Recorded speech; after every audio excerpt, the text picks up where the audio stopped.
Bonjour everybody, my name is Michel Marie. I'm the head of leisure and business tourism department manager at Visit Paris region. So we're happy to have you all here on the platform for this third edition of the North America Online Marketplace for the Paris region. So as you may know, we will have a few events in 2024 after what we think will be one new record year, 2023. But in 2024, we will have the Olympics, of course, and it's a challenge for everybody, for us, for you. And of course, we will give you as much information as we can during the first months of 2024, because we are expecting information, especially for the tour operators and all the visitors of the year 2024. Another huge event will be the 150th anniversary of the first exhibition of Impressionism in Paris. So it's going to happen in Musée d'Orsay, but also between Paris and Normandy, our partner region.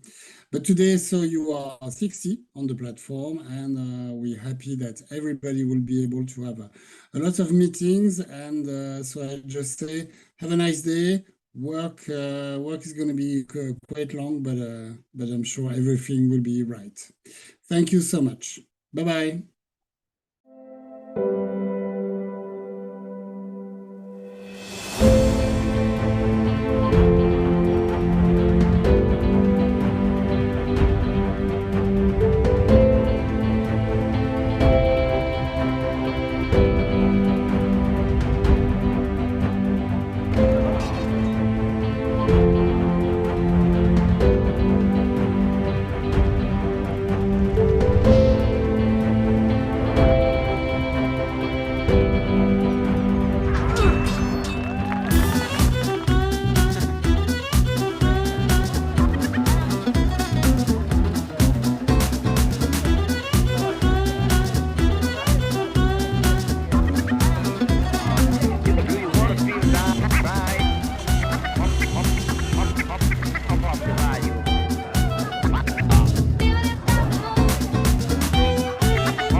Up the value.